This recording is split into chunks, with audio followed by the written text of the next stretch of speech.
Hello everyone. Let us now discuss the correlation and match filter receiver structures.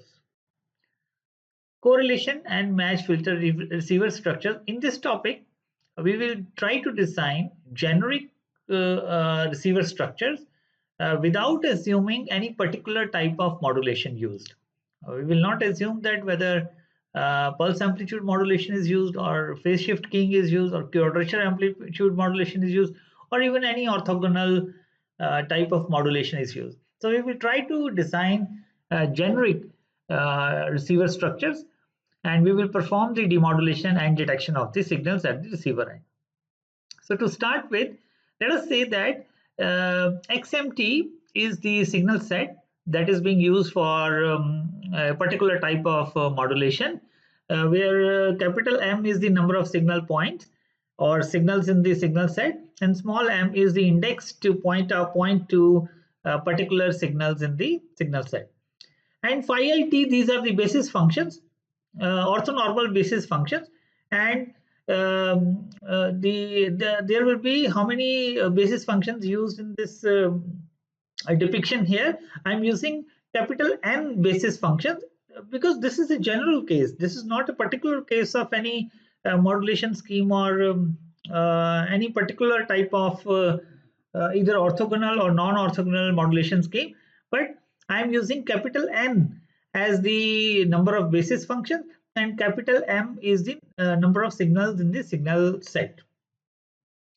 And we said to say that because these are orthonormal basis functions, these orthonormal basis functions are set to span the complete signal set.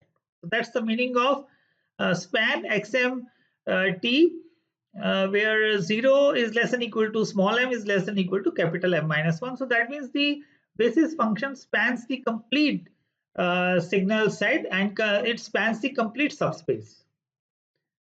Now every XMT signal can be expressed. We know that because this is the signal set. We know that every signal in the signal set can be expressed as a linear combination of phi i's, which are the basis functions, like this. So XMT will be given by sigma I going from 0 to capital N minus 1 XMI, because M is the particular signal point in the signal set. I is the index for the orthonormal basis. So where M goes from 0 to capital M minus 1. Now instead of taking this XMT as a function, we will consider the coefficients and we consider a vector as XM will be a vector XM0, XM1 and XM up to N minus 1. XM N minus 1 depending on the number of basis functions used. Now suppose from the transmitter side a particular XMT was transmitted. That means a particular value of M was selected. That means a particular signal was picked from the signal set and that was transmitted during any particular symbol period. Now at receiver, what we will do, we have to identify out of the complete signal set which signal was transmitted. So what we will do, we will perform this operation at the receiver. We will the signal received at the receiver is yt, so we will perform the correlation of yt with phi i's, right? So this will be the yi is the actually the correlation of yt with basis functions, right? Because yt is what? Yt is the transmitted signal plus the noise. So whatever was the received signal, it will be correlated with the basis functions and we will get yi's because we have to identify which signal was transmitted from the transmitter end. But since the signal is noisy and distorted, we cannot make a decision that what signal was transmitted. So we have to analytically now develop a model and then we will develop the structures to estimate what signal was transmitted. So yt, we know that as I have already explained here, yt is basically xmt plus nt. So I will put for xmt, I will put xmj. Instead of using here I'm using j here in this expression, j going from 0 to capital N minus 1 xmj, and this phi j is corresponding to this phi I here. That means sigma j going from 0 to capital N minus 1, xmj and phi jt corresponds to yt, and this phi it star is there. Now I want to actually prove that, what I want to actually prove that the correlation, this is the inner product of the basis functions, right? Now inner product of phi j and phi I is 0 if I is equal to, I is not equal to j, right? And it will be non-zero only if I equal to j.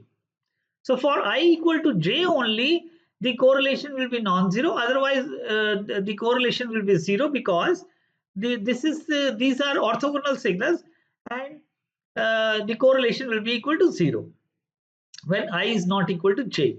So when I is equal to j, it will be a delta function. So that means it will be a non-zero value only when I is not, or I is equal to j, and it will be 0 for I not equal to j. So that means this is equal to delta ij, and this will be corresponding to when I is equal to j, right? So this is a delta function. Delta ij plus ni is of course the noise, and xmj comes as it is.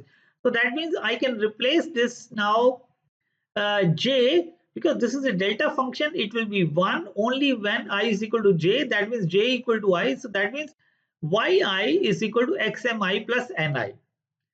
What I want to actually do? So I have proved that yi, the correlation which is given by this formula, which I performed this operation at the receiver end, and I found that the correlation, after performing this correlation, the output is actually the mth output, ith component of the xm set plus noise. So that means I have been able to I have been able to prove that by performing this operation, my yi will be the transmitted signal plus noise signal, right? So that means I am trying to justify this operation, that this correlation operation needs to be performed at the receiver, so that I get an output which is actually the transmitted signal.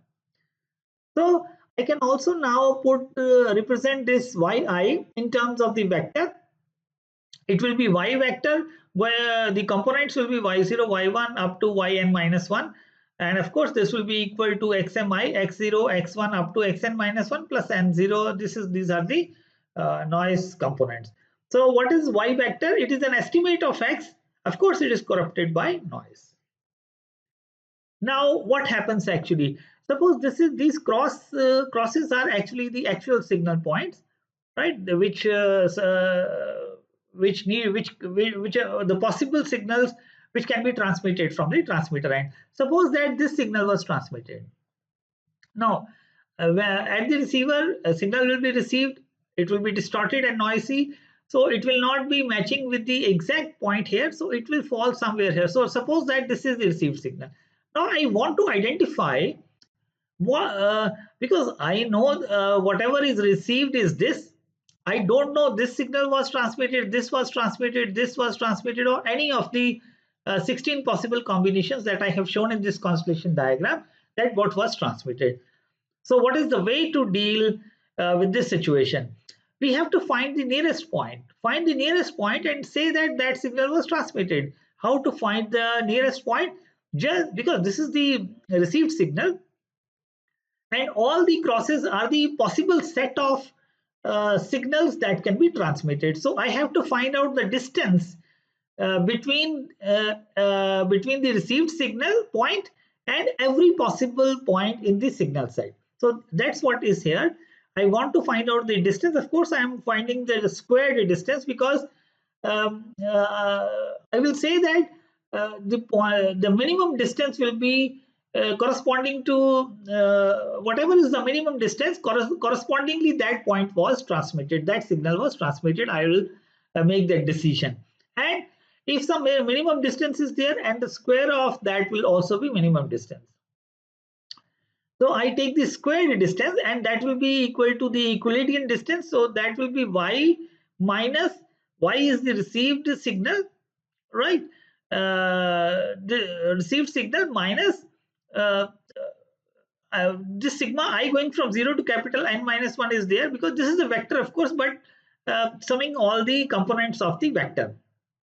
y minus xmi from all the possible combinations or from all the possible signals in the signal set, right? So uh, this is the square, this is the equilibrium distance. That means I will find out the distance of the received signal from all the possible signal points in the signal set. And I will now expand this square. Let me take an example here to for this expansion. Suppose that a minus b are two vectors, and I take the square. So it can be represented as it can be fragmented as a minus b dot a minus b. That means the inner product of a minus b, a minus b. If I multiply inside, this will be mod a square, mod b square minus inner product of b with a minus inner product of a with b. Now inner product of a with b is conjugate of inner product of b with a, right? So if we consider only the real components, what we will get is minus twice of real either a comma b or b comma a. So that's what is done here. These are two vectors y and xmi. So I will say that this is yi mod square xmi mod square corresponding to mod a square and mod b square, and minus 2 real of yi comma xmi, right?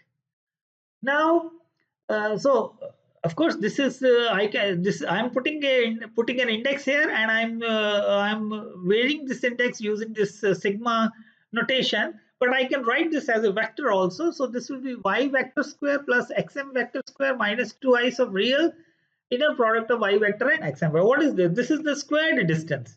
Now I have to minimize this quantity to make the decision. Now this, if you see this y vector squared, this is independent of m. So once I take the derivative of this, it will be 0. So we can avoid this term. So and if I have to minimize this equation, then I can take the negative of this equation, and I can say that I have to maximize the equation. So, or we can maximize the negative of this equation also. So that means twice real of y vector xm vector inner product of y vector and xm vector minus xm square, and then I can divide by 2 and then maximize real part of y vector xm vector minus xm vector mod square by 2. Now until now, I have been assuming that the signals are complex, but I can assume that now the signals are real. Even if the signals are complex, I can perform the computations using the real and the imaginary part of a complex signal independently. Only thing is that the number of computations will increase almost doubled, but I can perform that. So I can, if I assume that the signals are real, so I can remove this real part from here. So I can now what is left now? Since I'm removing this real part because I'm assuming that the signals are real, and as I said, even if the signals are complex, I can perform the computations with the real and the imaginary part separately. So I can avoid the real part. Real of real is always real. So that means I can now what quantity I have which I need to maximize. So that means we need to maximize the inner product of y vector xm vector minus mod of xm vector whole square divided by 2 in a space of dimension 2n, if we assume that the signals are complex signals. If the signals are real signals, then the dimension of the vector space will be capital N only. But if the signals are complex, then we will say that the dimension will be 2n. So this is our what we need to do for demodulation or detection. We need to maximize this quantity. We need to find out the maximum of this quantity, and that is our demodulation or detection principle. Now let us try to draw the block diagram of a correlation receiver, because this is the inner product. We started with the correlation. We started with this correlation formula, and we have reached to this equation where this is the inner product of y vector and xm vector minus xm vector mod square divided by 2. So let us try to see how to design a correlation receiver out of this.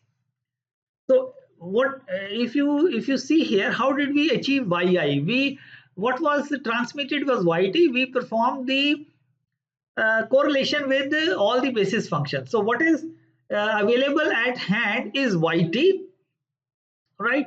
So yt needs to be multiplied with all the basis functions, phi 0 star t, phi 1 star t, phi n minus 1 star t. Then what we did, we performed the integral from 0 to capital T. So that's what is given here. We perform, after multiplying the basis functions with the received signal, we will perform the integral from 0 to capital T, and then we get what? Then we, if you see this equation, then we get yi. That means these are the, then we get yi's, where I goes from 0 to capital N minus 1. So that's what is shown in this block diagram. Y, we get y0, we get y1, we get y of n minus 1. Then what we did? Then we performed, then we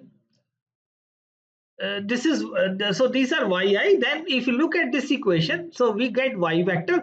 Then we perform the inner product of with all the possible signal points in the signal set. So that's what will be done. So it will j will vary from 0 to capital N minus 1. Yj xmj, this is basically equivalent to y vector xm vector inner product, and we will perform this computation for all the values of m. So that means at the output of this block will be what? Y vector x0, y vector x1, y vector x of m minus 1, the possible number of signal points in the signal set.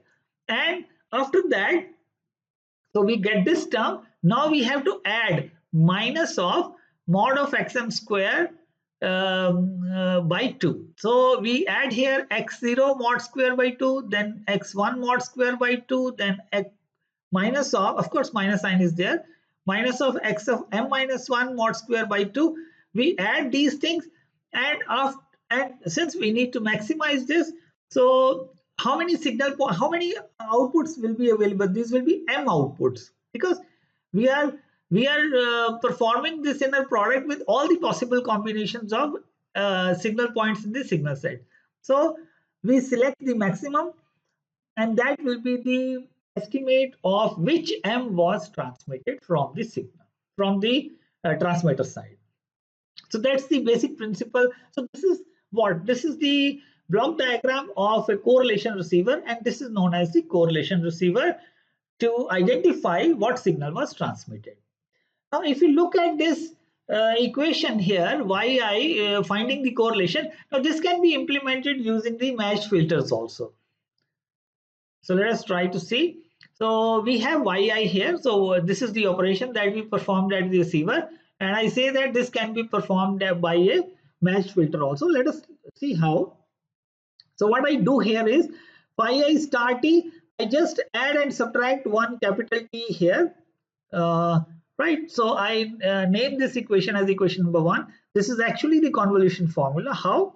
Now if we take a function phi I star capital T minus t, and I say that ht is equal to phi I star t minus t, capital T minus t. So what will be h of capital T minus t? That means every small t needs to be replaced with capital T minus t. So that means this will be equal to phi I star capital T minus t, which is this term here present in this equation. This is what? This is signifying what? Now we can say that what is h capital T minus t? This is the output of a matched filter evaluated at capital T. So this is the matched filter. I am assuming that this is the matched filter, ht equal to phi I star capital T minus t. And if I evaluate the output of the matched filter and evaluate at capital T, so that will be h capital T minus t. That means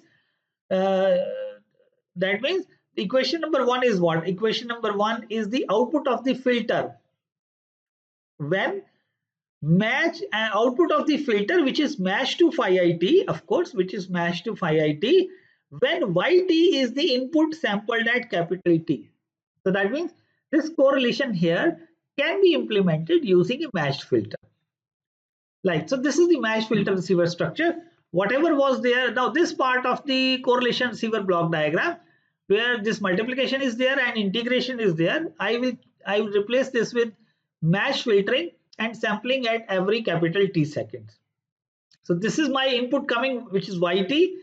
I am doing the match filtering with phi 0 star capital T minus T, phi 1 star capital T minus T, phi capital N minus 1 star capital T minus T, and then sampling at capital T. So I get here y0, y1 up to yn minus 1 as I obtained y0, y1 up to yn minus 1 in the correlation receiver. Rest of the block diagram remains the same.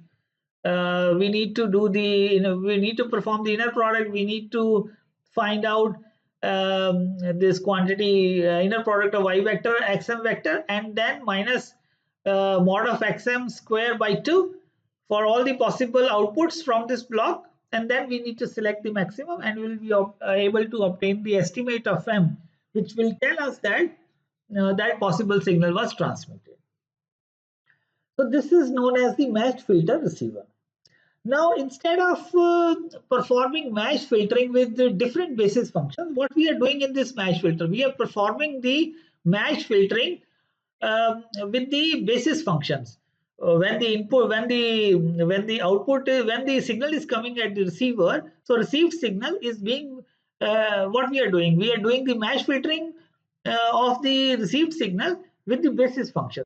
Now, instead of doing it with the basis functions, we can do directly with each possible transmitted signal, each possible trans. So a signal was received, we will do the match filtering with every possible signal that can be transmitted from the transmitter side. But in that case, how many signals are present in the signal side? Capital M signals are present, right? In most of the cases, capital M is greater than capital N, because let's talk about the phase shift key, where phase shift key, the value of capital N is only 2. The signal points can be either 4, it can be 8, 16, 32, whatever, but N will remain 2 only. In the case of only orthogonal type of modulation techniques, the value of capital M will be equal to N. So it may be large as the signal points are increasing. Right. So what I want to say is that we can do the match filtering directly with the possible transmitted, directly with the possible set of transmitted signals. So we need to compute y vector, xm vector. I can write this as functions also. So I can write, as I say, that instead of doing the match filtering with the basis functions, I can do the match filtering. I can do the correlation with directly with the because we need to compute this quantity. I can put this quantity in terms of functions also, and which is the correlation. So I can put it like 0 to capital T, yt xn star t dt. And the same logic in which I try to explain that this equation is equivalent to matched filtering and sampling at every capital T seconds. So I will use the same logic here. With the possible set of signals in the signal set, I will add and subtract capital T, and then I can say this is the output of the filter xm star capital T minus T at capital T, sampled at capital T when excited by yt. So I can put this in the block diagram form also, like yt is the received signal. Instead of doing the match filtering with the basis functions, I will do it with x0 star capital T minus T, x1 star capital T minus T. But there will be more number of signal generators here. X star capital M minus. This is x star capital M minus 1 capital T minus T, and sampling at every T second. Then we are adding this, and then finally the block diagram remains the same. That we get an estimate of M, and we say that this particular M was transmitted from the transmitter side, and so match filter. This is also match filter receiver, but this match filter receiver uses M match filters, right? Matched directly to the signal set, rather than doing the match filtering and matching it with the basis function. What is done here is that directly we are matching it with the possible set of signal points in the signal side. So this is how the demodulation can be performed at the receiver, and all these receiver structures that I have discussed here are independent of the type of modulation scheme used. Only thing is that uh, let me come back to, okay, only thing is that you need to specify here how many signal points are there in the modulation scheme. For example, in a QPSK, what will be capital M equal to? Capital M will be equal to 4. What will be capital N equal to? It will be equal to 2. And rest of the calculations and the block diagrams you can convert using M equal to 4 and N equal to 2, because two basis functions are required for phase shift keying. And since if I'm taking the example of a QPSK, so 4 signal points will be the capital M will be equal to 4. In the same way, in the case of a quadrature amplitude modulation, in case of quadrature, let's talk about 32 array quadrature amplitude modulation. In that case, capital M will be equal to 32, capital N will be equal to 2 only, right? Because basis functions used in the quadrature amplitude modulation are 2, and the signal points can be more. And if you replace in all the analytical analysis that we have done, the value of capital M to be 32 and capital N to be equal to 2, the receiver structures for quadrature amplitude shift keying can be designed. Only thing is, only problem, or not problem, I mean only in the case of orthogonal type of modulation schemes like frequency shift keying and bi-orthonormal and other kind of orthogonal demodulation schemes, this M value will be equal to N. So number of signal points will be in that case equal to the dimension of the signal space. So in that case, you will have to take care of that situation, but they have their own advantages. Now I finish my lecture for this receiver design and demodulation of the received signal. Thank you. Uh, Thank you very much.